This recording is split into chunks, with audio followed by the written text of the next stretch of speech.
4. And I'd like to start the meeting with the approval of, or with the Pledge of Allegiance. Oh, and I have to turn on my speaker. Natural everybody. Yeah. I pledge allegiance to the flag of the United States of America and to the republic for which it stands, one nation, under God, indivisible, with liberty and justice for all.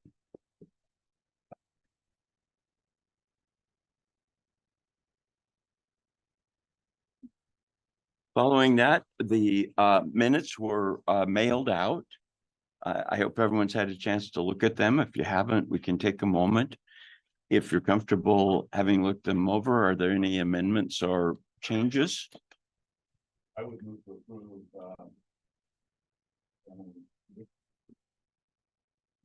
Motion to approve I'll second that. and a second. Any questions? I would just like to commend whoever wrote these lengthy minutes. They were, They let us know what happened. Oh, I should have. they were very thorough. Yeah.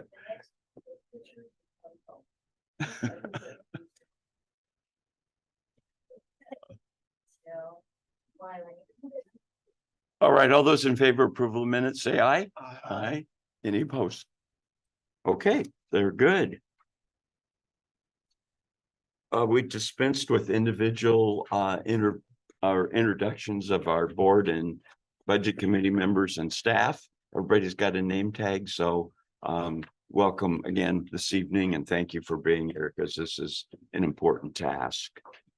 With that, I'd like to defer to Carol and Danielle and give a general fund overview for us, or we kind of had a general fund overview at the last meeting. Is there something else you wanted to tell us about? Yes, there are a few things plus some questions that you asked that you'll want to address. Okay. So first thing, as I told you last time, if pass, and Andrew can hear me. There we go. If the bond levy did not pass, that we would remove that appropriation. So we are requesting a reduction in appropriation and budgeted expenditures on pages, and we can turn there if you'd like. Page 309.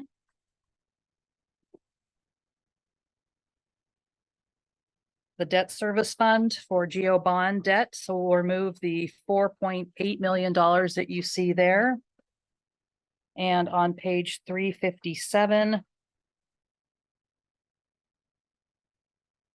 we will be removing the 75 million plus the matching funds that would have along with that. So any information we hand out tonight will be without those two appropriated amounts.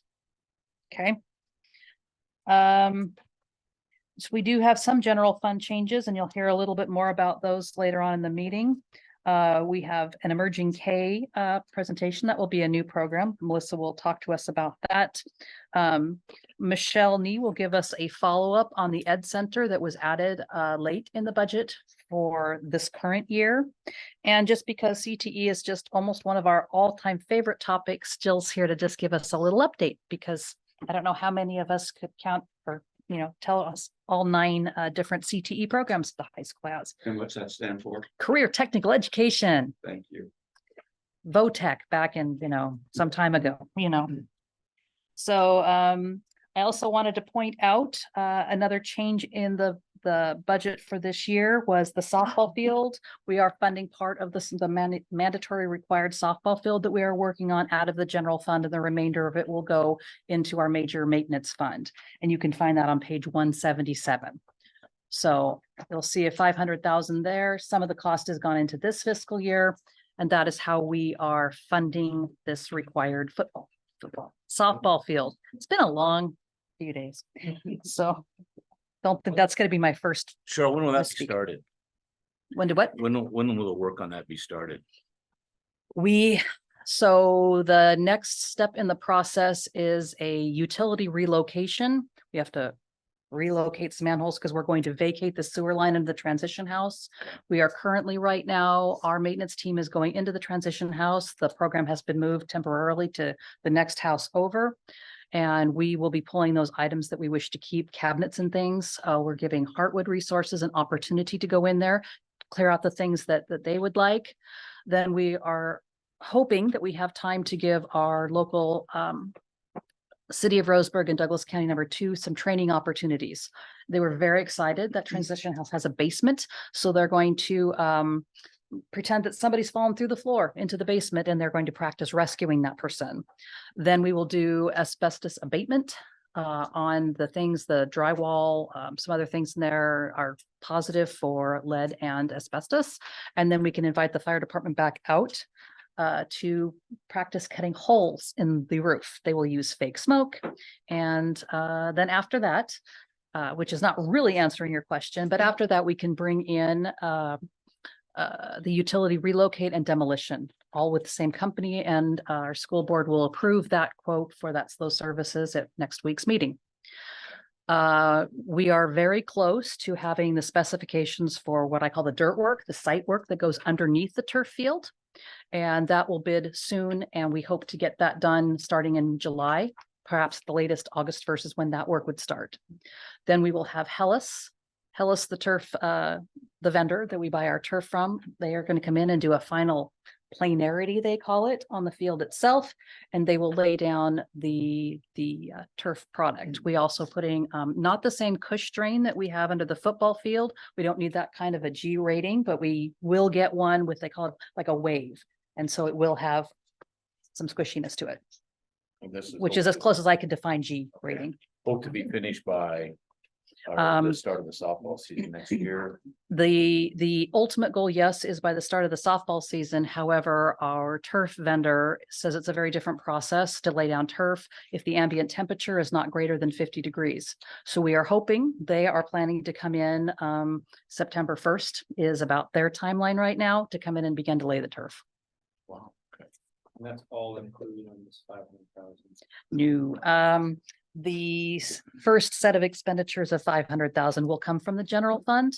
And then any other expenditures beyond that, the turf alone is about $500,000. Then we still have to do the site work and some other things. Fences and.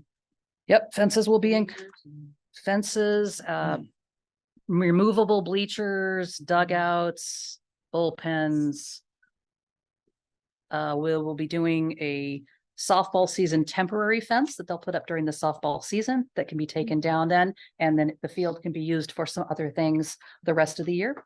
We also have a 35 or 40-foot net that will go along the neighbors between us and Laurelwood, and we are looking for ways to make it a net that will go up and down, so then they don't stare at a 40-foot net all year round. So we can just put it up and take it down when we need it. And do you want to clarify the appropriation on last year's budget as well? That makes a little more sense to the totality of the dollars. We have, you want to know what we've spent so far this year? So we did not appropriate, we don't appropriate specific to this expenditure, but we have appropriation available within the general fund. It is a different function than we have budgeted before. It's a 4,000 function because of the type of expenditure that it is. So we will be coming to the board in June and asking for an appropriation transfer at that time. So then we've not overextended in the current year. So it's gonna be the total cost. I don't Just give me a ballpark. know what the field work is going to cost us. We have spent $75,000 probably thus far. The utility relocation and house demolition will be $80,000. The turf itself will be approximately $500,000. So the dirt work, So we're pushing 2 million, we're pushing 1.8. a million to, 1.8. yeah, So what you're, no. It wouldn't be that much. Yeah, so there's two things happening. We have the Title IX complaint, which is about the surface. Yeah. So to resolve this complaint, it's about surface matching Legion surface. But really, when you look at the totality of a facility that will include dugouts and other things, we've kind of had that 1.5, but the last couple of years, 1.5 to me is meant 2 with labor costs, and so we've gone with over over budget and hopefully under deliver on dollars, but that hasn't been our case the last couple of years, so. Along would be around $2 million, you know, and here tonight it's like 1.8. So Yeah. I just want to say something. I'm disappointed that we're not talking about the bond, but I am disappointed the bond did not pass. I don't know if we're ever going to get that passed.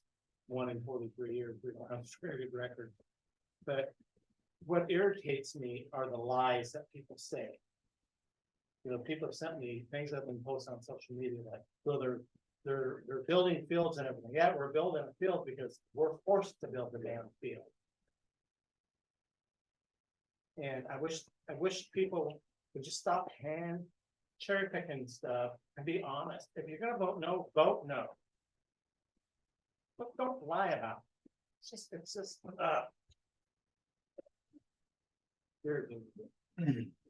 we've worked, people have worked so hard trying to get something passed.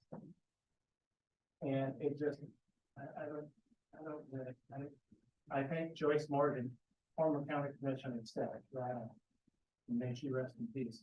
When Roseburg becomes a retirement city, it dies. Schools aren't supported, businesses won't come, professional people will leave. And I'm beginning to think she's right. Thank you, Rod. Thank you to Rod, because we shared a lot of frustration that's out there, and it helps address the concern about the softball field. My comment tonight is we are looking at establishing the best budget we can for the best education possible for the upcoming year for our children and our community. No offense Oh, intended. no, Yeah. I wouldn't start that in on me tonight, because you and I may be out there in the hallway. So one of the questions that Keith did send to us in the last 2 weeks was, what are the major maintenance projects now? And it's kind of tying in a bit to what you're talking to, Rod. My first response to that is that that's going to be a board discussion. That will have to be a board discussion to help set those priorities as we move forward. I do know that we will need to fund something for the softball field out of our major maintenance fund. We always plan to have to spend a little bit out of our pockets for things that make sense to do while we're doing a seismic rehabilitation grant. For example, we're going to do Joe Lane this summer, the multi-purpose room. The exterior of that building needs some serious help, and we're going to put some very nice looking metal siding on it. And we're also going to side the entryways where the doors are, the canopies. And some of that isn't covered by the grant, but it makes sense to do because it is covering the fact that it's getting some new roofing. So while the roofers are there, it makes sense to do that.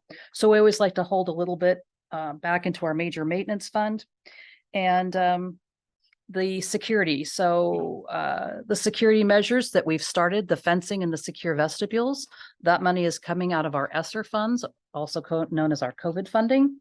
And so right now we are able to move ahead with our vestibule plans, and we will continue to work on our fencing from the ESSER money. So that's some of the updates I wanted to give you on the general fund. Danielle's going to go ahead and answer some of the other questions that you had for us. Okay. Thank you. So we had a request that we provide a chart that shows all of our funds with the expenditures by object, as well as our staff FTE. So you can see, you should have a paper with you there that's showing that chart. This is different than on page 11 because this is the entirety of our budget. And this includes all staff that are funded through general fund, as well as any special revenue funds.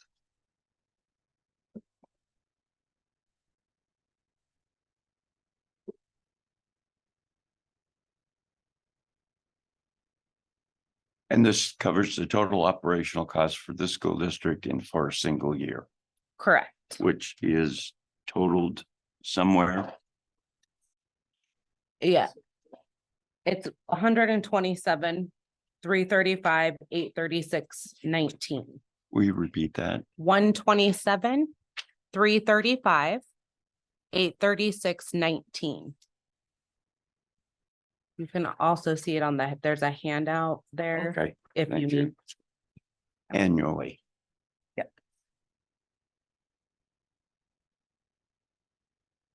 Could you also expand just a little bit about if people look through this budget and they look at FTE and then we look at number of employees, why those numbers might be different?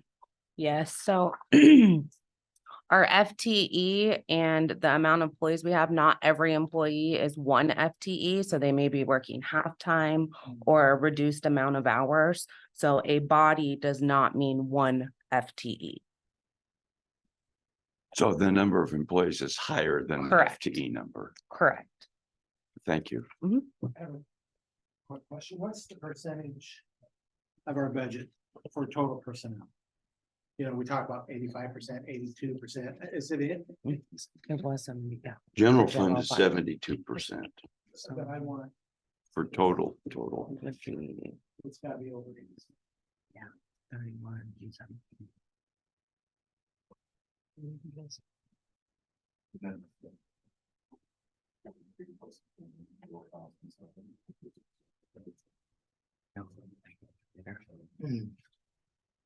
I did the math on the general fund. I didn't do it on this one. 17, yeah. It's 51%. Yeah, that's correct. The number crunchers are working. This includes our 3 and 400. Gotcha. We'll do some math perhaps here at the next presentation. How's that? We'll Okay. crunch some numbers for you. Yes. It'll be good. Generally speaking, it's always been between 70 and 80%.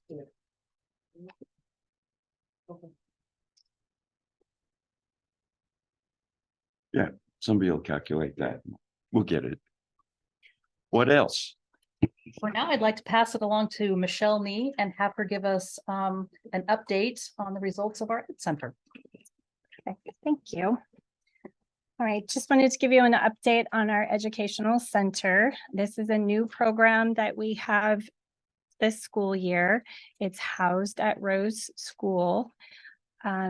This program is for our expelled students. In the past, students who were expelled from our middle schools and our high schools have been put on home instruction. Basically, they are not allowed to come onto the campuses. So in order to engage with instruction, they could have some time with home instruction, but the majority of the students that are expelled do not engage in school for either the semester or the year that they are expelled for behavior reasons from our middle schools and high schools. So in order to keep our students engaged and also to give them an opportunity to work on their behavior goals and the areas that they are struggling with, we created the Educational Center. We have one teacher and a behavioral specialist and 2 instructional assistants at the Ed Center. We have a high school program and a middle school program. So the high school program, we had 9 students first semester. All 9 of those students transitioned back to RHS for second semester. We currently have 3 RHS students that are in the program for this semester. With the Ed Center, they set goals, academic and behavior goals that they work with the staff there. They meet daily to talk about those goals. The behavior specialist works with them on the areas they are struggling with. And then they continue working on their academics through credit recovery courses. The goal is to keep them engaged, that they're not falling further behind, but also to give them supports on the behavior things that are happening for them, so then they can successfully transition back to the high school. With our middle school students, we have a little bit of a different program for them. We are not out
So is that's almost a one-to-one.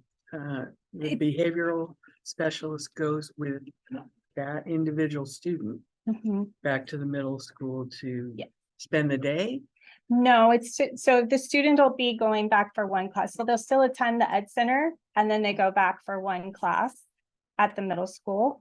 And so either an instructional assistant or the behavior specialist goes with them Okay. to provide them. And then once they show that they're able to make progress, then we start taking away that support. Then they try one class without support. And then when that's successful, we add another class. But it looks different for every child.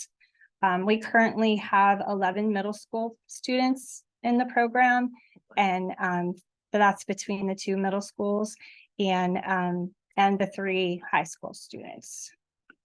11 total. Or 11 11 middle. school. 11 middle school then the students 3 and high then the school. 3 high school, but they come at different times of the day. They're not coming at the same time together. And how do they get transported? We provide them transportation. So they're picked up by buses and transported to Okay, our school or to Rose. And then if they are spending time at their middle school, they are transported from there to the middle school and then to home. nobody can say we don't care about our kids. I mean, Yes. that shows it. This particular program has been my baby, like this is where my heart is making sure that we keep all of our kids connected and that we're providing supports for all of them. May I add something that I think I'm correct on? If we expel a student, we are required by law to give them the instructions. So by having an ed center, we're centralizing these students, we're keeping them engaged, we're keeping them involved, and the ratio of teacher to student has been minimized. We're saving a tremendous amount of money doing it this way. Because otherwise, we'd have to be going to all of the different homes, if they're out for 2 weeks or 3 weeks, to provide that for them. By law, we have to do that. So by having the ed center, we have centralized the location, we have the kids engaged, coming with the same routine, coming to the facilities, being under the tutelage of an IA and a teacher on campus. They have to follow all the behavior rules. We have saved, at least in the last 2 years, I'm aware of it, a tremendous amount of money. I just want to make that one comment. Thank you. Save them from a life that's Mhm. giving them a better life. Yeah. Which will save us in the long run as taxpayers. Yeah, because if they don't come to school, they think it's a free holiday. And the next thing you know, they get a mindset, well, if I can do this, I might as well drop out. We've had more success rate bringing them to the ed center, having them under central watch. And then you have one IA sitting in that room. And it happened to be a pretty large girth fellow the last time I checked. And he gives them the physical intimidation. At the same time, he gives them the mental support that they need to do the work. And the added part with having the behavioral specialists is they're getting the mental health support and the strategies to better engage in school. So we're providing support for them academically, but also behaviorally too. So, I find myself agreeing with how it is. My recollection is that in the old days, we would send a substitute tutor to each house. Now, what's my computer was there for 6 hours a day, 4 hours a week. Yeah, 1 hour. And that did almost nothing to learn, and certainly nothing to social. So this program is reaction, but it shows promise and hopefully results. And I'll just mention too, I think back to, and your point, the whole premise of this, and kudos to Michelle, really has really headed this up. There are no throwaway kids. And the deal is expulsion doesn't work unless kids are getting the help that got them there. So I'll give you an example. The large majority, almost all of our middle school kids, with a couple exceptions, have been about vaping. So just expelling a kid and not giving them the help around drug and alcohol, supports doesn't do any good. The kid's actually falling further behind. And so the Ed Center, and part of this came as a result of when we closed Rose, that we needed a spot, but we really wanted to have a spot where they were getting the help they need. So if it's issues around drug and alcohol, position around aggression and behavior, that they're getting caught up academically, but giving them what they need to be successful. And that really is a different model we haven't had before. And we're finding it. I mean, the high school is a great example. Every single student, and 9 out of 1,650 is a pretty good number, but all of them have transitioned back successfully. And that really hasn't, the percentages were woefully inadequate for us before the Ed Center. And so this has been, I think, a real success. So thank you, Michelle and the team. I hate expulsions. I mean, there are times when you have to do it. Yep. So we've talked about the kiddos. We've talked about the behavior specialists and the teacher. But where are the parents? When do they get involved in this process? So every, depending on what schedule they're on, so if it's every 4 to 6 weeks when they get together with the team, the parents are invited to be a part of that conversation. So, and then I will tell you that the staff at the Ed Center communicate daily with the parents. They have wonderful relationships with the parents and have their, for many of those parents, that is the one trusted person in the school system that they feel comfortable talking to. They may not want to talk to anyone else, but they will communicate with our Ed Center staff and then how they can support and work with their child. So they are included in this. Whenever a student, it's decided they're coming to the Ed Center, there is an intake meeting where the parents are invited.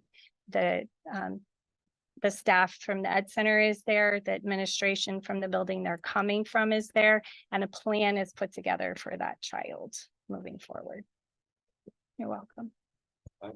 Oh, sorry. Yes, Tom. Go ahead. What's the, I know that's the first year, what's the average monthly numbers, if you could go back? And I mean, September probably is very low and October, Right. but Well, we did have students who started in September because from the high school, because with expulsions at the high school, it's either for a semester or a year. So if it happened towards the end of the school year, then they would be expelled for that first semester. So those students who originally started from the high school were ones, the majority of them were from the end of the previous school year. And then we were able to transition them back to the high school. And these are some students who have been through some very difficult things in their life, have been through rehab in 8th grade, have, their parents don't want them anymore. I mean, there are some of our most very troubled kids that need this support in order to stay in school, and then how we can help. Then we work together with the school to continue to provide those for them. But we, like I said, right now we have 11 middle school students. That number does wax and wane because they move back. And with our middle school students, they're conditionally expelled. So that gives us the opportunity to move them back sooner. They're not outright expelled, because we really would like, I agree with you. I would love it to be that we have no expulsions whatsoever, but we're working towards that. We work with our kiddos to keep them engaged in school. And it might be worth, I'll just mention, I mean, I have to mention kids here in situations, but I'll give you an example of two of the kids we work with this year. One of the kids was trafficked by her parent. So think about that for a minute. And so the behavior you see oftentimes is because of a significant trauma. That is actually hard for me to even put my head around. So a lot of care and support for the kiddo.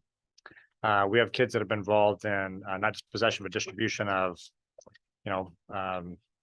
drugs on campus, right? These are coming like in the edible world and gummy bears, all sorts of stuff. So I think that we're seeing that obviously there's a deficit we need to fill. And sometimes that is really related around some traumatic events kids have been a part of that are sometimes almost hard to talk about. And sometimes it's because of behavior that they're overtly kind of involved in. And so there's, and we have a responsibility to keep all kids safe at school. And I think if you think about, Jill right now, and you've got 1,600 kids in the high school, we have an expectation, parents do, when you bring your kids to school, they're gonna be safe. Kids are exhibiting behavior that's not safe, and you hit that threshold, you're not going to be there. What's different about this again is the idea is to get the help you need. Unlike some systems we have, I won't pick on the prison system, but sometimes what happens there is you do the crime, you do the time, but you're not always you're not backfilling the need always there. Sometimes you are, sometimes you aren't, but I think the idea with the Ed Center has really been about how can you address, what's the function of the behavior you're saying? And then how do you get ahead of those antecedents? And that's, I think, what's driven a lot of the success. So is the average about 10 to 15 a month or, okay? I'd like to add one other thing that it may be considered secondary, but I think it's a primary benefit. And that is the teachers and other children who have had disruptive educational setting because of one of these students highly benefits from this program. The high school expulsion is timeline. Middle school conditional expulsion, that's incentivized by behavior once they're enrolled in that, or? Yes, Okay. and the difference is the high school is we have credits. And so it's very difficult with them being, because they're in the credit recovery classes at the Ed Center. So they're trying to get caught up on their credits. But if you're in the middle of a semester to try to transition them back to the high school and in-person classes, it doesn't line up. And then we're doing a disadvantage to the students. So they stay for a full semester so they can complete those courses. And then when they transition back to the high school, we work with the counselor and the administration.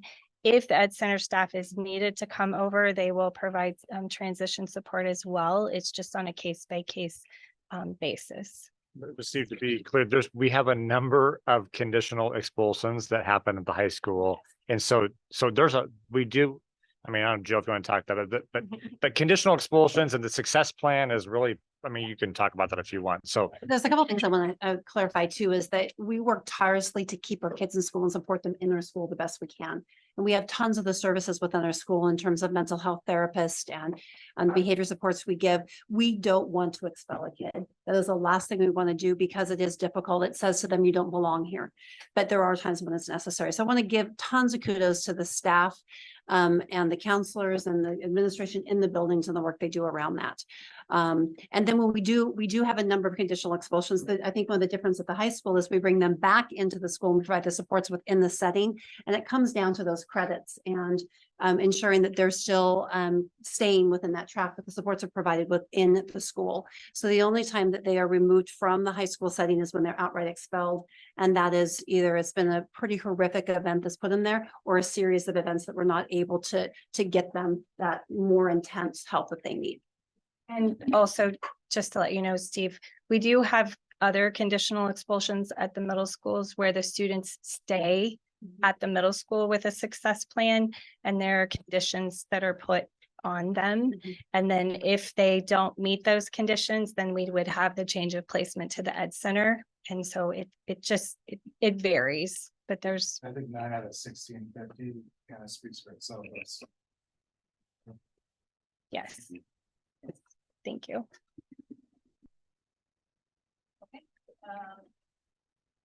Next up to talk about super cool stuff is Jill Weber. All right, I am going to share my screen so I can show you just a couple of things here.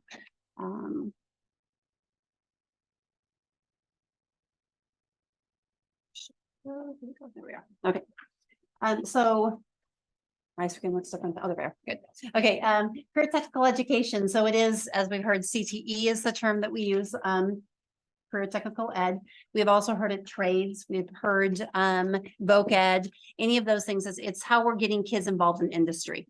So at the high school, we focus on 9 different pathways. And for you to be considered a pathway, we have to have at least 3 credits that a student can be involved in that accelerates their skills further. So they need to be in 3 of these classes, or at least have a program for 3 of these classes. They can take 1. But to be called a pathway, they have to have 3. So the first we have is automotive. And if you've seen our automotive, it is state of the art. It is industry people coming in, telling us what we should have in there. And you can see a picture here of a student working on tires and they have brake alignments and it's just the high level tech skills that they gain in there. We have students who will spend the 3 years who have moved right into industry. They are sought after because they're leaving with certifications that allow them to go right into the industry and begin performing. We've also had some that have gone on to further training in colleges or diesel mechanics or growing their skills in that way. But if any of you want a tour to see what these programs look like, I'd love to share them with you because it looks like any professional auto shop that you would go into. They have the eyewear and they have their covers on, and it's top notch. We also have manufacturing or welding, and it's a great program that we have there. Different levels and equipment, again, state-of-the-art, industry specifics. Students can gain cards that show them the level that they have and present them when they go into industry. I was talking with a student this week who was being recruited for RFP because of his welding skills. And he met in the Career Center, and it was just like you would see an athletic recruitment going on as they're trying to talk him into why he wants to come to RFP and what they can offer him. And the student came in with questions around 401ks and different retirement plans. It was amazing to listen to him. And it was fun to see that they want him because of the skills he's gained in our school. And he's walking out ready to have this amazing experience with a career that he loves. So very proud of that, because what we want to do at the high school is provide every opportunity for a kid to exceed wherever they choose to. Carpentry and woodworking is another. We have hired a couple of years ago a person straight out of the industry, and he never thought he would be in education, and he is in heaven. He believes this is the best career he could ever have chosen. He never knew it existed, and to share his love of woodworking with students and for them to see and grow their passion, it's the things that they're creating there is pretty cool. It also goes beyond just creating a jewelry box. They have technology where it does, well, I just got a plaque they created for me that they can design on the computer, and it's there's equipment that will carve it out. We have equipment that burns into the products. We have plasma cutters that will cut even into metal and things. So again, high tech beyond just creating something in wood shop. They really are gaining skills to create beautiful furniture or other skills. Drafting speaks for itself. We have students, my own son, through his drafting skills at Roseburg High School, is now an engineer and has a great career there because of what he learned at Roseburg High School. And when he walked into Oregon Tech, he was a lead of many of the teams because he was using industry standard equipment. He had the skills beyond others because we're staying at the top of what's there. So he walked in ahead of the rest of his class. In fact, some of the equipment that he was using was better than what they had at the college. So I'm pretty proud of that as well. Hospitality, tourism, recreation, those should be on the same line. HTR or foods, culinary arts, we have a pathway for that as well. Our students can take a foods 1 class or all the way up through international foods or hotel, restaurant, and tourism. We have a first class catering. Students gain skills. Food handlers cards can walk straight out of their industry into industry, or they can go on to further education as well. Early childhood education, we have a daycare on campus. I should mention too, all of these courses, I have a slide that says this later on, have college credits attached to them. So not only are they gaining skills that they can walk into the industry, but they're gaining college credits that will can lead right into programs like community college or other further secondary or further education. Early childhood education, with that daycare, students gain the skills. They will create programs to go in and work with our children in the daycare to practice those skills. We also have an education program so they can do a pre-teach, and we're trying to grow our own teachers because we need to continue bringing the best educators back into our system. Business and marketing, Steve Patterson, who's a former board member, is our business and marketing teacher. He had an MBA and was in industry, and now he is loving education, and he's working with students, taking them to competitions, and they're reaching national level competitions because of his work. We also have a student run store that is truly student run. They do the marketing. They are open during school hours. They choose what they put in the store. It's very interesting to see what they choose and what they feel is the right thing for the students in the high school, but it's up to them, and they're loving that connection. Agriculture and natural resources, our FFA program is growing like crazy. We have Vet Science, who won first in state and is heading to nationals for first time in a long time, and we're very proud of their programs. We have a greenhouse where they're growing flowers. We have a forestry program, so all kinds of things coming out of that that area. And then health occupations, that is continuing to grow. Advanced healthcare through nursing. Our students working with UCC have the opportunity to learn skills to be a certified nursing assistant straight out of high school. And we're continuing to grow that program as well. So those are the 9 programs, but even more than that, CTE, if students connect in UCC and take at least 1 credit, we see an increase in graduation rates, but if they take more than 1 credit, that even goes higher. We know that this is a reason kids come to school where they belong, where they want to connect and feel successful, and it makes a difference in their graduation. And we also know that the students who earn 9 or more college credits in high school are much more likely to complete college. So we want to give all of our students the opportunity to earn that. Next year, we'll have all courses necessary for students to have their first year of college done before they leave Roseburg High School. So we've been continuing to grow that. So that is what we have going on. And right now we have to continue to grow. We are hiring a position that is connecting industry, UCC, and Roseburg High School, Roseburg Public Schools, to make that connection very clear and help bring industry partners in with education to connect that even in a more clear and I would say even dynamic way.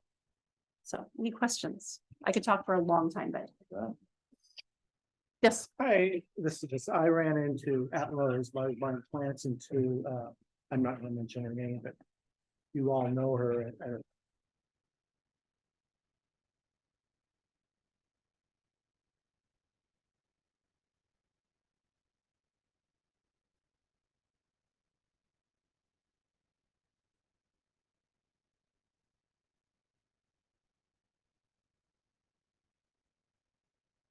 And I'm gonna give a shout out. We didn't talk about Sherry. Yeah, she was up there too. Yeah. She's There's amazing. many wonderful teachers there. My oldest daughter was able to go into early childhood the first year that building was open. And she just, it's kind of what got her in education. And that's what it's meant to be. But so I'd like to know how many kids, do we have kids going, can't read my writing. Internships. Into internships. Mhm. And I ask that because since the bond did not pass, and hopefully we'll get something passed. Is there a plan? Because we wanted to grow it more. Yeah, I can answer all that. Okay, there you go. So Sherry Carson is an amazing teacher. She is the CTE division leader and she's a diehard advocate for CTE and is known at the state level for that. So she does deserve a huge shout out for her passion around that. So we have some students in the industry. We have students who are working at Keystone, Combe Keystone. We have some students who have worked in automotive. There have been some barriers, and I think this this position that we're hiring is going to help us do that more. Being a full-time educator, working on the students we have there to grow those programs, meet all those skills, and have time to go out to make the connection within the industry and create the internships around the agreements with everybody. We've been working on that and we have a few, but we haven't had the capacity to grow that the level we want to. So this position will help us connect with industry. Our school hours and work hours doesn't always match easily. So this is going to help us grow those programs and we want those opportunities for students. So we have some, but not enough yet. Thank you.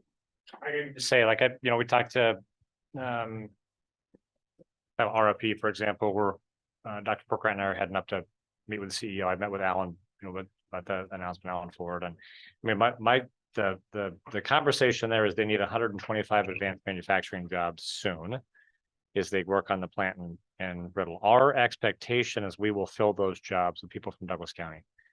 We've got a internationally renowned robotics program. And so the idea is that the externship portion of this is really going to become the college's jam to work on that. We're working with state legislatures to provide industry partners some tax incentives so kids can go, so they can work and get paid there and also do school and get paid so they can finish their education. 2-year universities are now able to do some 4-year work.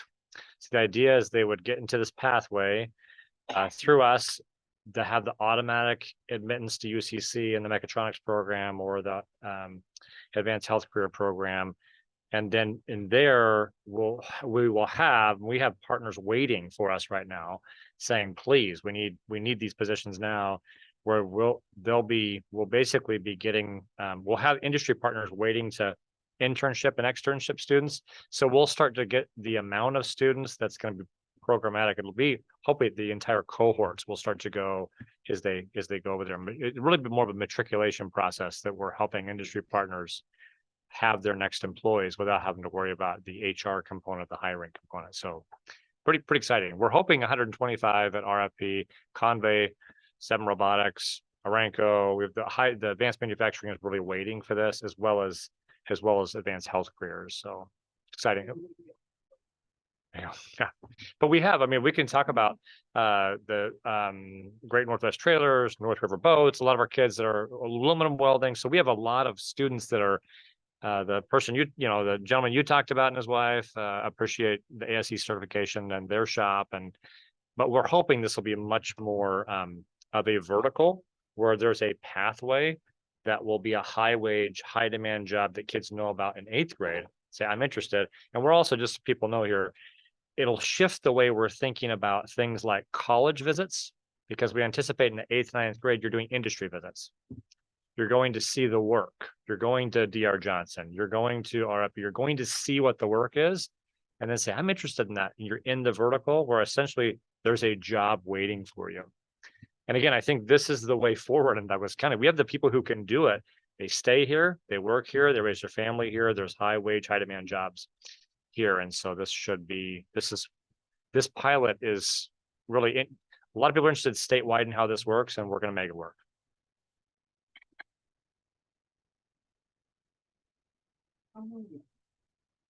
Just hours then would a student spend in the CTE class? It's just a regular class period. So So- just be the Yeah. 1 hour, 50 minutes? Yep. And we do have students who can take multiple, so they may take, a couple of welding classes, so they will have more time in that. But each one of these are a period, so they could take automotive 1, automotive 2, and automotive 3, and just head through that pathway. So each one is just one class period. It's exciting. It's good stuff. I would like to tell you how old I am.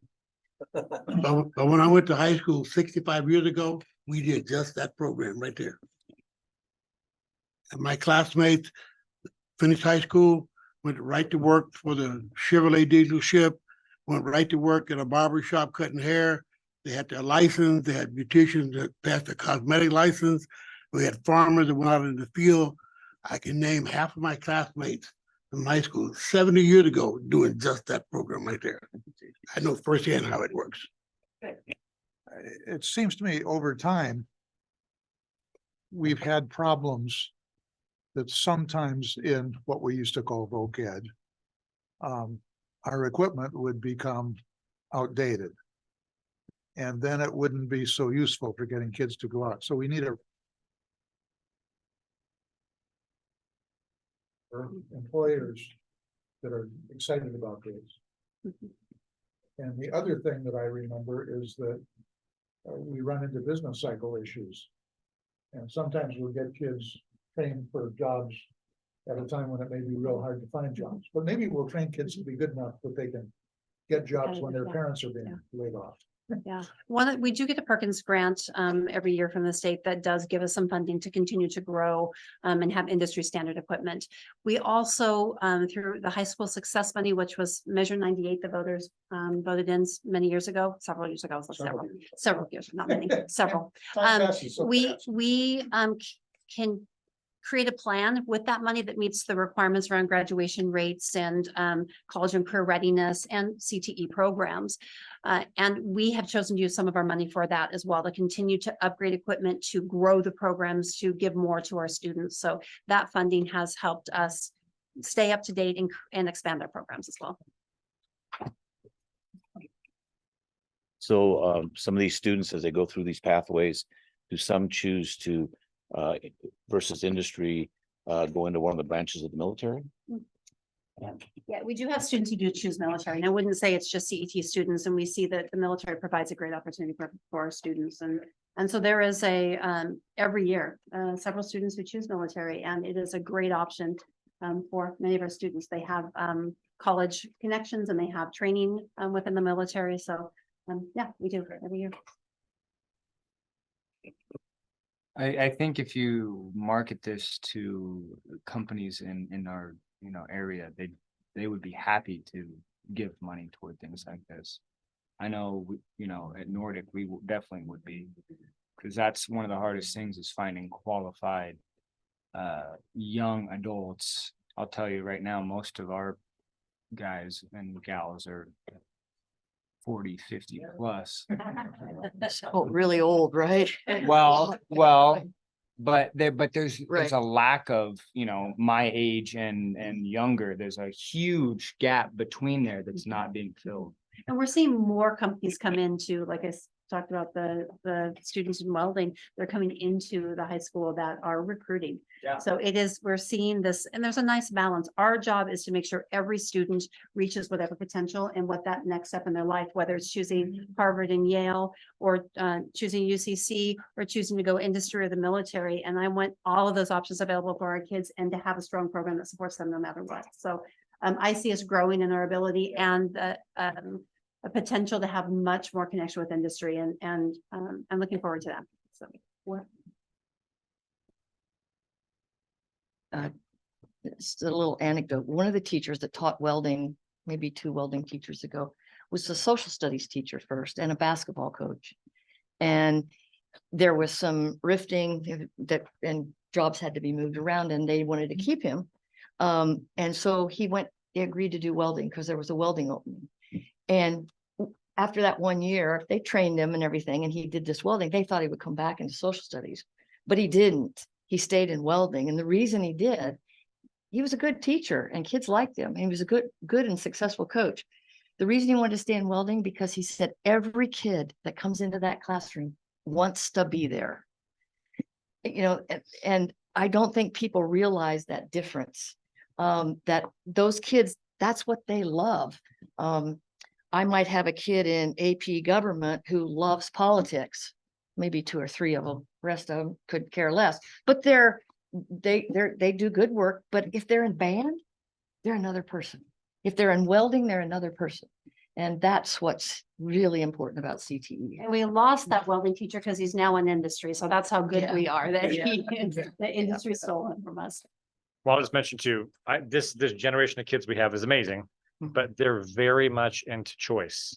Mhm. Like it's a kind of a high autonomy. I mean, think about my own kids, right? Like they listen to what they want to listen to when they want to listen to it. They can watch it, to streaming, posting, your own author world, right? Mhm. And there is something in education about student choice. Mhm. And CT gives an ability to choose. Like, I'm interested in this thing. And I'm pretty sure the high school that's really for many years focused on that, and the board who's really helped prioritize that, because I think part of it is kids have choice in what they want to explore, and that makes a difference. Well, and also, just like all of us in the room, we're going to choose what we love. Mhm. And that's what they do. And that's where they blossom. So. Position you mentioned. This is a good position. It is. And clearly it's the right thing to do. One more person. Yes. Melissa Roberts, who is our Director of the Office of Student Services, is going to talk about a new program that we are introducing this year. So Mickey couldn't have given me a better choosing what you love. So thank you for letting me speak today. I am so proud of what Roseburg Public Schools does for our students with special needs, and our planning and our advocacy and our support. So I did provide you with a little handout on a proposal for a new classroom called Emerging K. And I should have started with the where, what, when, why, how first. But of course, that's not how my brain worked. That's on the second page. So there is a second side to that. So I wanted y'all to know that coming up this next school year, 2023-24, we have already started preparing for 85 incoming kindergartners that are moving from what they call IFSP, which is an individualized family support plan, and we're turning that into school age plan for special ed students, in which we call it an individualized education program. We call it an IEP. So 85 students, quite a few students welcoming into our school, and we're thrilled to have them. Of these 85 students, we'll have some students that will receive speech and language services, and they can still be very successful in the general education programs. We have students that can receive supports from our learning resource centers and our core classes and instruction that way and be very successful. We do have learning resource teachers and programs at all of our schools at all levels. And then we have more specialized programs, and that's what I'm here to talk to you about today.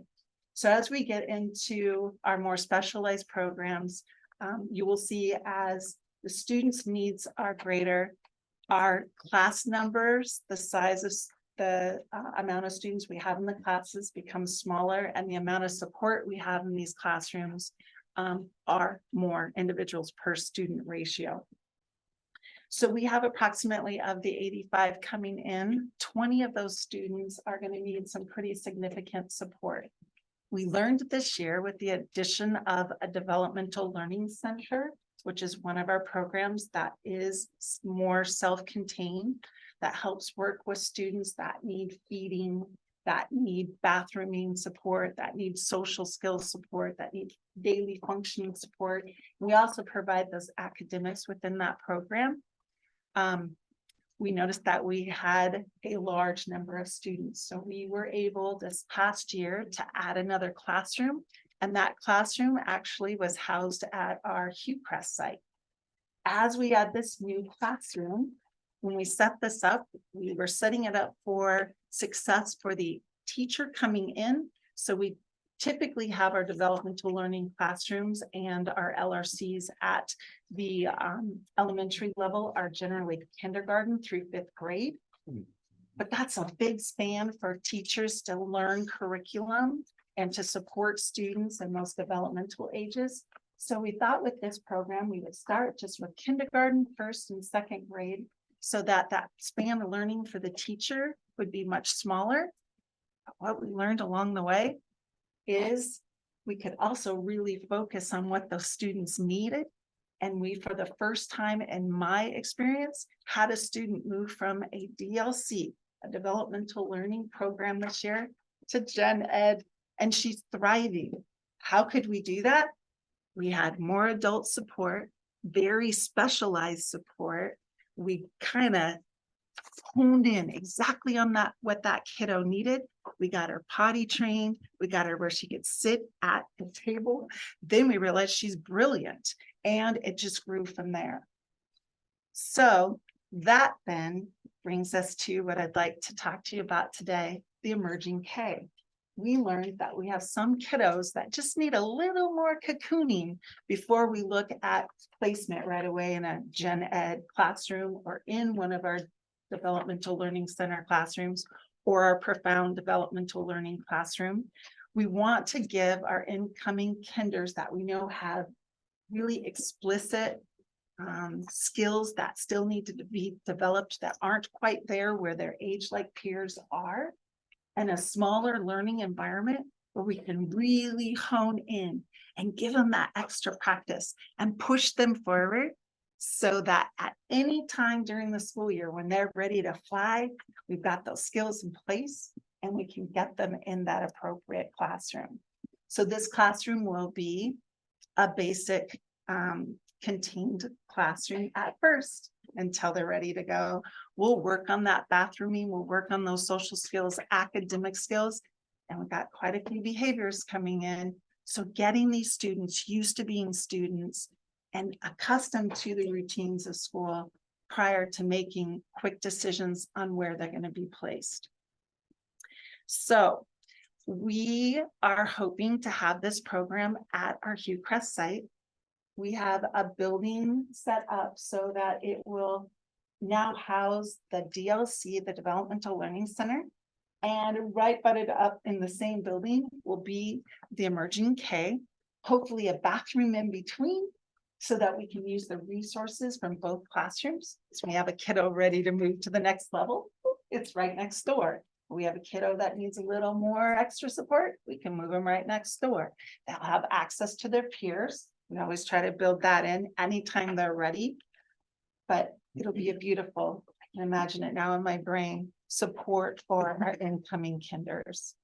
We have a teacher that is currently assigned to the Office of Student Services. She's actually a speech and language pathologist who served part-time as our DLC teacher at QCrest this year.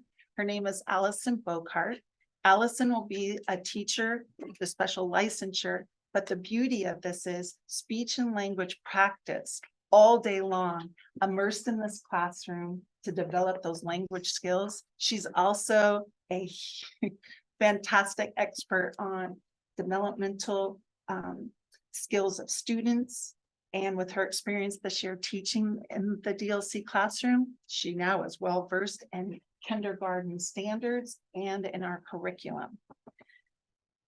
So looking on the next page, when we hope to start this in the fall, we've talked about who. We have approximately right now 13 students slated for this very specialized program. We've used our IEP teams to determine placement, so parents have been actively involved in reviewing the information, talking about the different levels of programming, and have been very supportive in the placement of their students in this classroom. And we are just so looking forward to seeing how many kids we're going to get to fly as quick as we can. So that could happen mid-year, at the end of the year. But we're excited to pilot the emerging K. I didn't really read from what I provided you. But should you have any questions, please ask. I have a question. The Emerging K program, is that full day, or is it interacting back and forth in the same day, or? We hope for full day for all of our students, and there is a big push right now to have our special needs students in full day. So well, I'm going to brag a little bit. Out of 758 students, we only have 12 students in the whole district that are on abbreviated day. And I can tell you who those 12 students are, and they have pretty significant needs.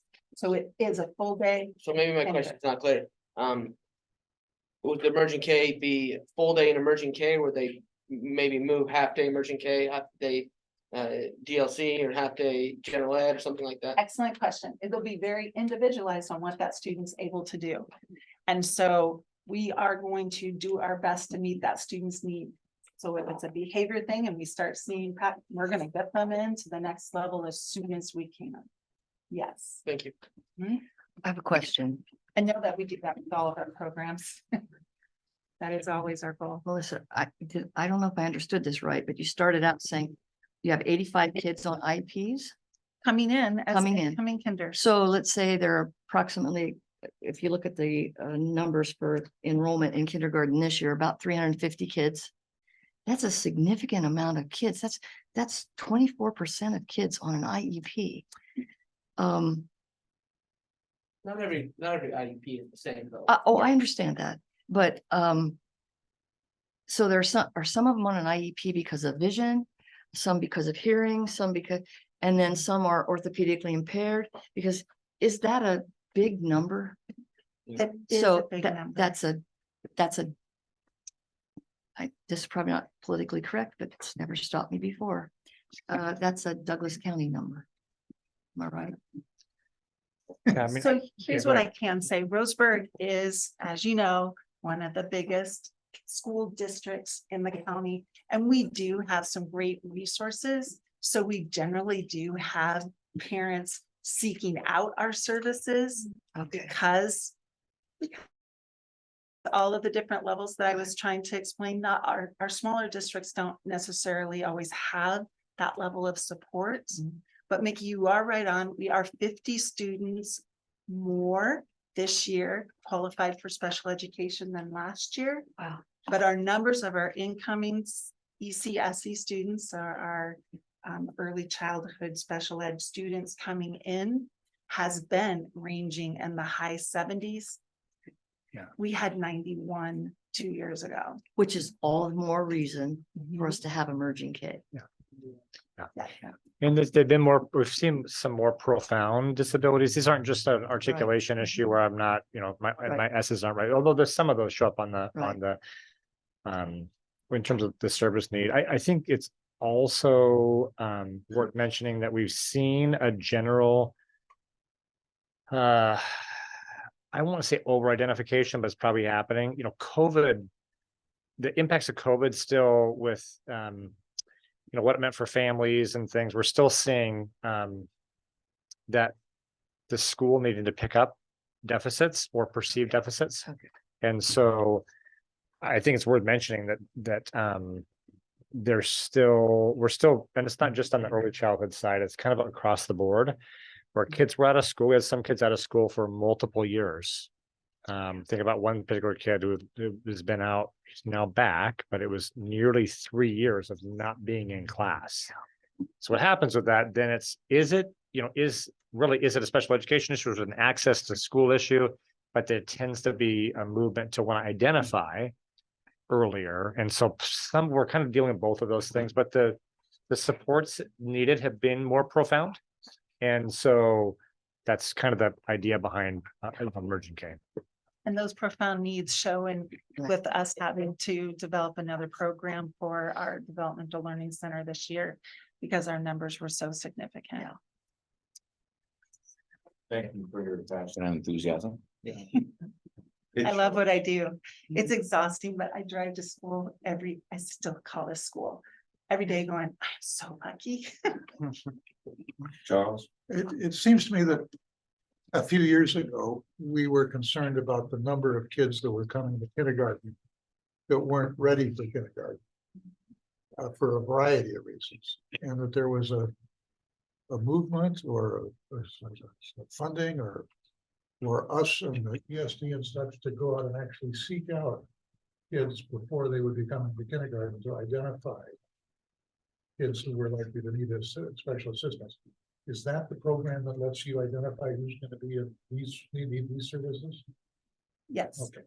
It would be the Head Start and then the early intervention programs that are housed and supported through the ESD. And Michelle can speak a little bit to the preschools, and that's another reach out. So Roseburg Public Schools also has 3 preschools to help. So it's just not like we have some secret police surveilling all the little children. Instead, we get reports from people that are already dealing with them. Rod.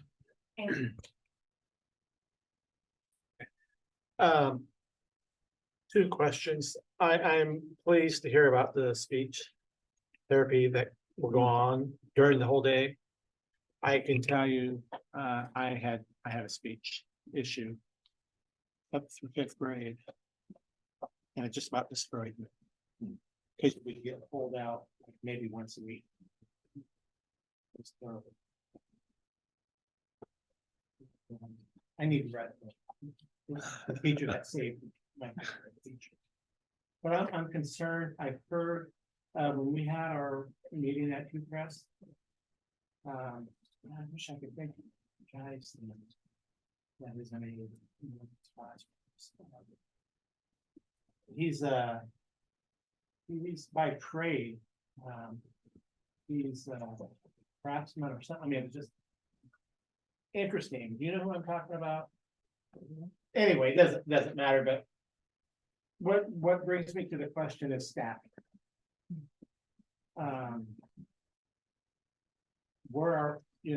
Is that still an issue? Yes. So we've got to figure out how to, because all these programs are wonderful. I mean, especially this one's really great. I am concerned about that. Yeah. So our Fir Grove DLC, which has our more profound students, was only fully staffed 3 days last year. But we have it fully staffed currently. So, so that staff from the Office of Student Services has filled in for staff, and And I know the board is working on, the current board is working on, some things to help our staff.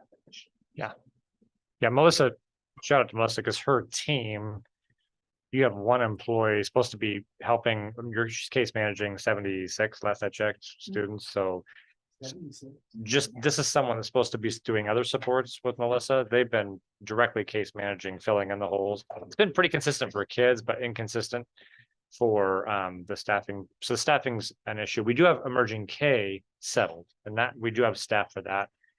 But across the board, it's tricky. A lot of in the special education world, several districts have moved toward stipends that are pretty significant. 5,000 for a $10,000 stipends.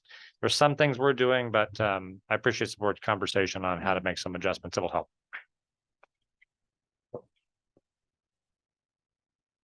Now, where does ESD then come into this? I thought they participated quite a bit in our special needs programs. No? Yes, in fact, one of the programs that Michelle corrected me on, I always is our Eastwood site that they work very closely with the ESD. So we start meeting in special education with the ESD in January to start talking about the students that will be receiving. We actually go into their classrooms and invite them into ours. So when we're talking about placement for student supports being needed, they know what our classrooms look like, and we're very familiar with their classrooms and their staff. So I don't know if that answers your question, but we do communicate often, and it's But what do they do that's different than what you're going to be doing? their classes, for some students are 1 hour, 1 day a week. And then they do have some classes that meet up to 4 days a week.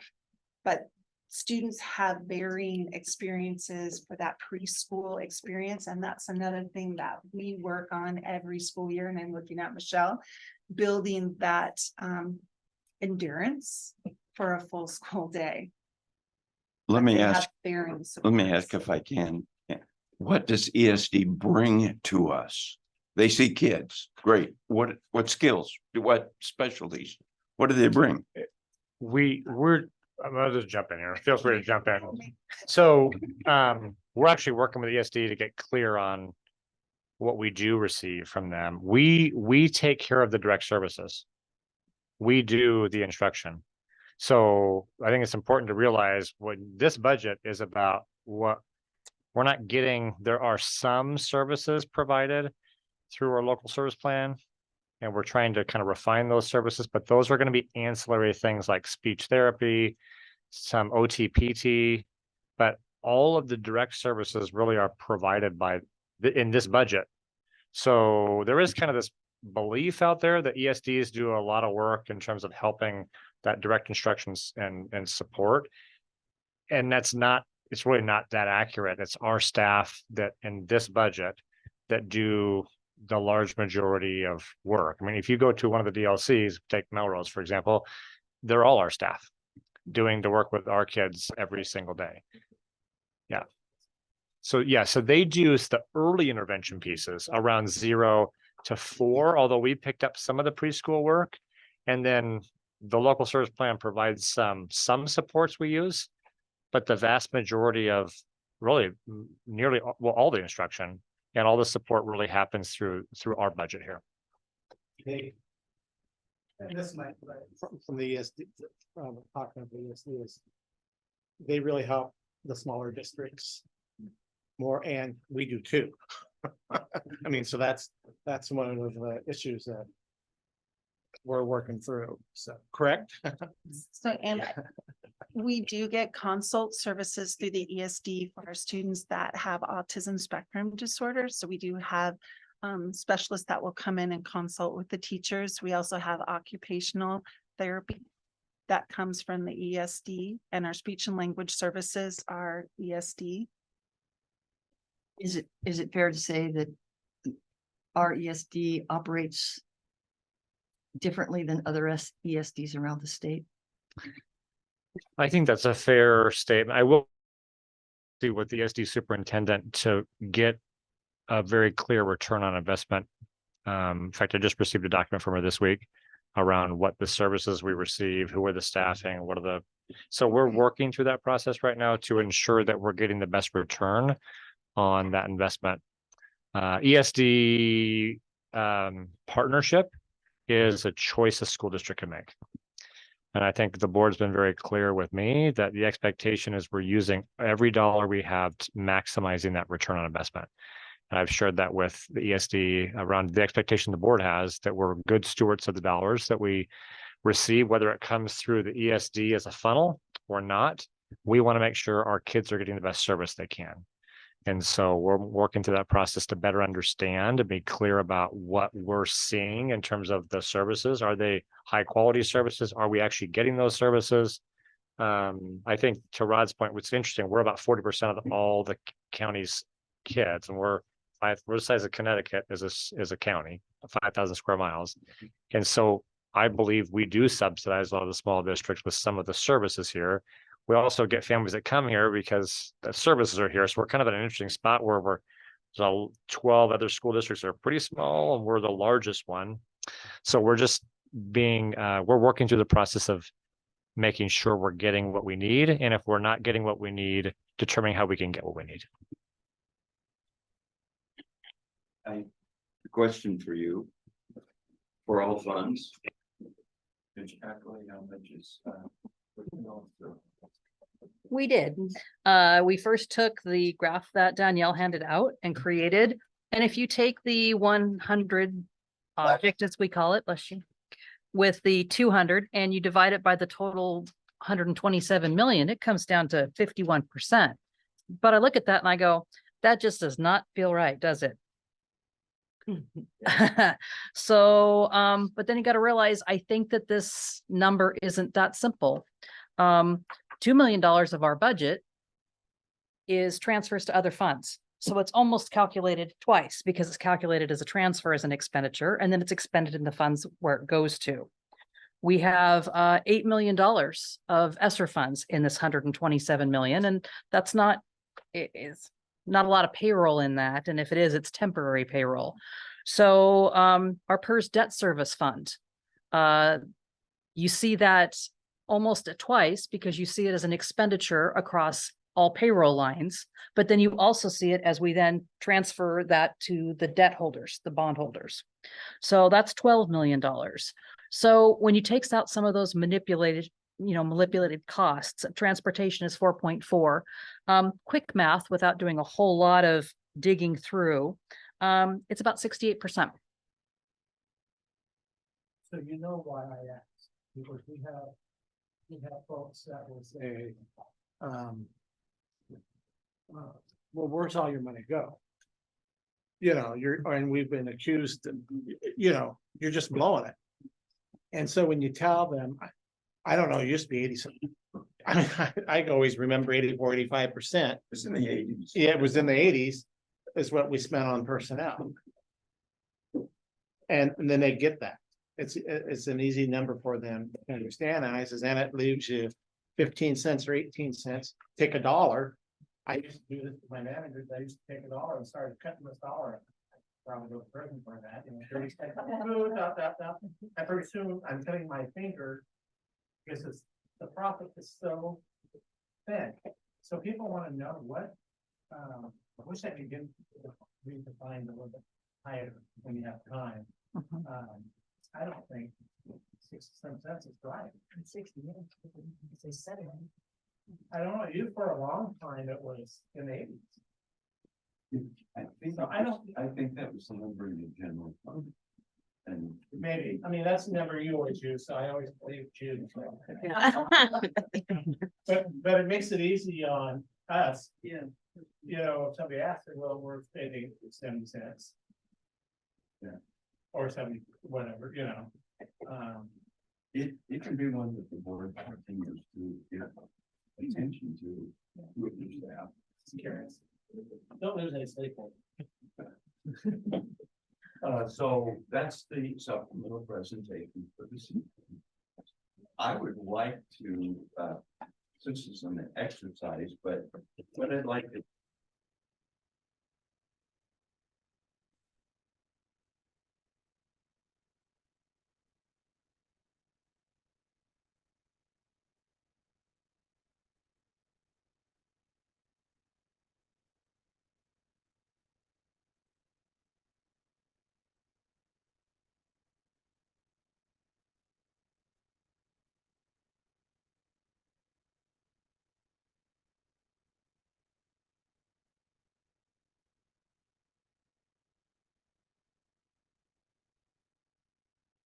Andrew, the question is, can you hear me?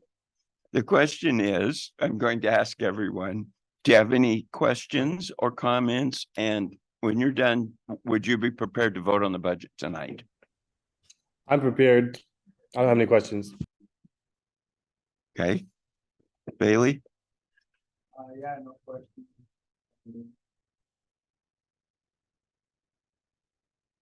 I'll take one good and David's question.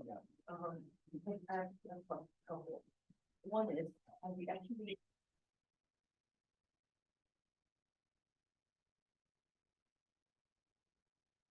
Yes, So that's reflected in the budget then. yes. Okay. Second question is, on page 75, it shows that we give around $2 million to Phoenix School. And I was wondering, what do other schools in the area pay for Phoenix School? Do we know? So Phoenix is, their charter is held by the Roseburg School District. So the way, according to statutes, the funding goes is that it is, their ADM, their average daily membership of this, all the students that go there, Roseburg's and other districts.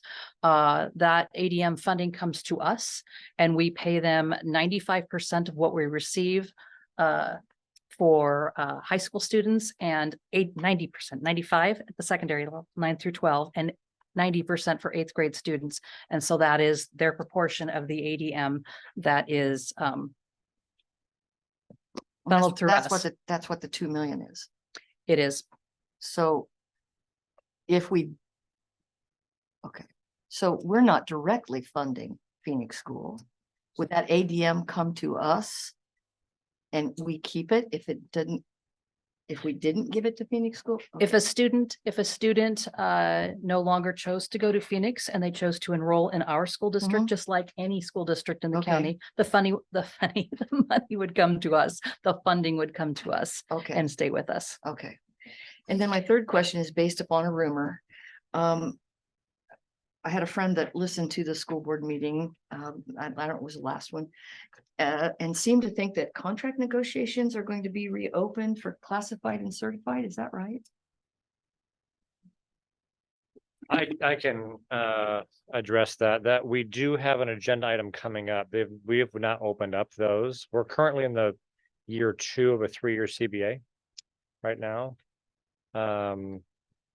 We had a board subcommittee, building the sites. No, it was we had a bargaining group. Charles, thank you. And Director Lee was in there. I don't know if you want to talk about that, Director Lee, Charles. We entered into contracts with both the certified and the licensed unions for 91, 92, 92, 93, 93, 94. And there was a cost of living at the initial contract and then 3% or 2% for the various unions for the next couple of years. I looked at the change in the labor statistics cost of living.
That's the case, how would that be?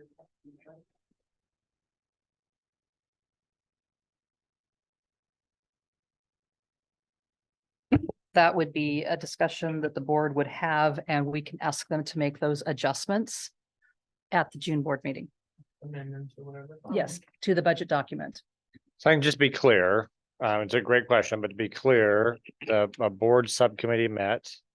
Director Lee gave a report to the board last board meeting. No action was taken. I was directed to develop some numbers and Cheryl and I work on that. We'll present something to the board at the next meeting next week for them to consideration for the board. At that point, the board can of course make we would have to work through the process of if the board approving potentially or not approving, and then have to work through associations because we're currently in a CBA. And then, board we'd have to make a proposal on where those dollars would come from if the board does decide to do that. I would also like to thank Cheryl and Danielle and everybody else at the district office.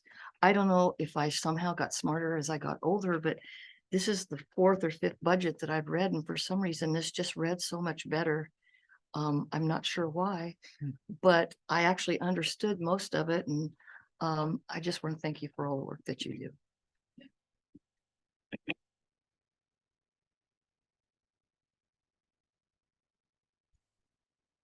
Barrett, no questions.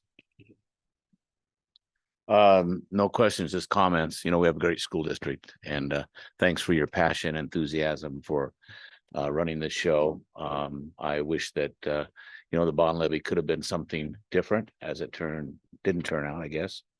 I do think we have great choices for students in the school district, especially the middle school and the high school, for those that are having difficulties. Whether it be Phoenix, whether it be the Rose School charter, whether it be the expulsion thing. I do think that your enthusiasm and your excitement and your passions certainly show in how we treat our kids and try and give them the best opportunities in life. I'm excited about the CTE program. Why that ever went away in our schools across our country. Obviously, we saw the damage, and I'm excited to see that come back. The emerging K is wonderful. So I would be ready to act certainly on the budget tonight.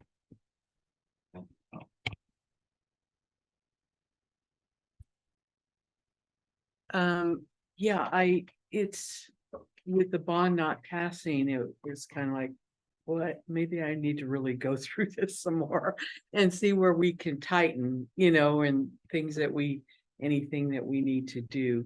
But I'm confident that Cheryl, has got us where we need to be. And so I would trust going forward that if amendments that we need to make, we will make, the board would The board agree. has that authority. And so at this point, as is, yes, I would approve, be willing to move forward.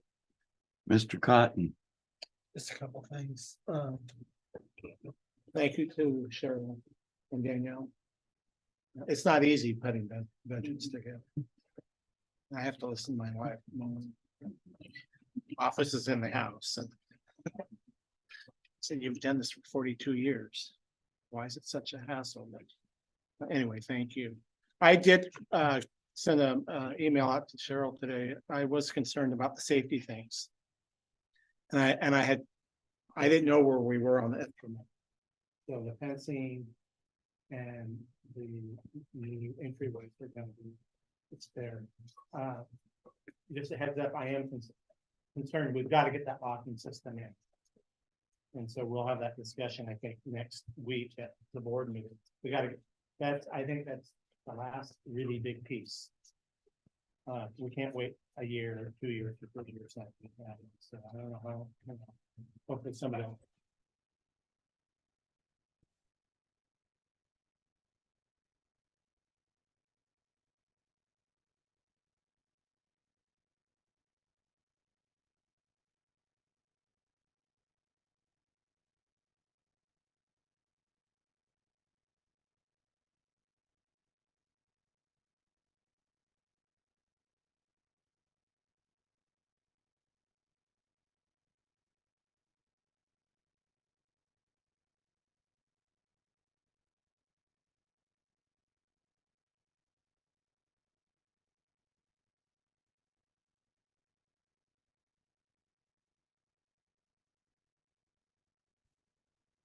I can go forward without taking up your time with any more comments and questions.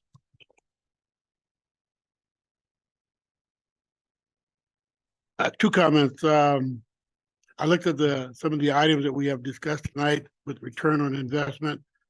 Pre-K and elementary school, you won't see a return until 13 years from now. But 13 years from now, when those kids are walking across the high school podium and getting a diploma, that's when we should pat all of us ourselves on the back. Some things you want to return an investment in 5 or 7 years. I see that long range and it's well worth every penny. With my accounting background, I reviewed this statement with generally accepted accounting principle. It's a good sound budget. Listen carefully, folks. There are policies in place that this is not a blank check. This is a working document where every time expenditures come up, it comes before the board. If it's in the budget, it gets a more favorable look. But we review each of these major expenses to make sure. We as a district have been blessed by an outside accounting firm to have given us the gold standard of accounting levels in the last 4 or 5 years. And those standards are not taken lightly, because I have been in companies where they have written damning reports of financial statements. This is a good one. Let's act on it. Let's get it done. Brandon. I have nothing to benefit to. That's right. Comes right out of I love it. Thank you. Thank you all, because this is a rigorous process and the budget is complicated. I endorse a lot of the comments that I heard this evening in your reviews. And I think the district has done a really good job recognizing this budget's based on a strategic plan. It's thorough, it's child focused, and it's fiscally responsible.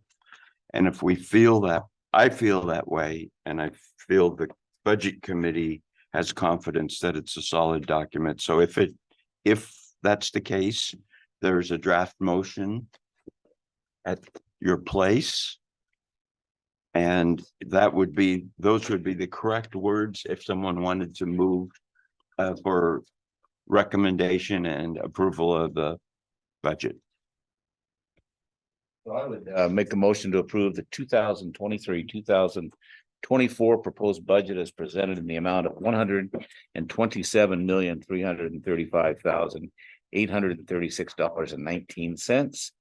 And furthermore, I make a motion to approve the permanent property tax rate amount of $4 and 4.0327 necessary to balance 2023-2024 general fund budget.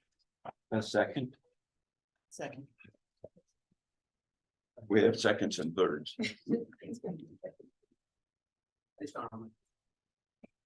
Oh.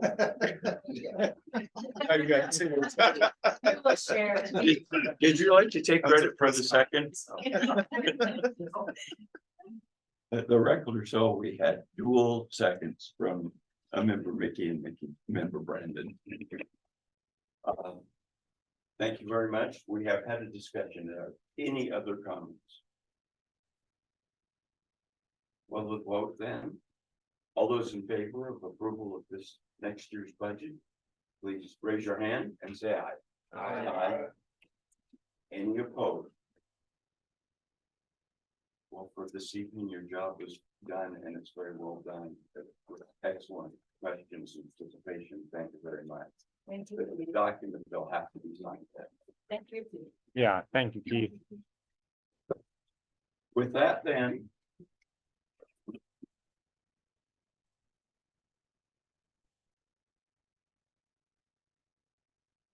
You just trying to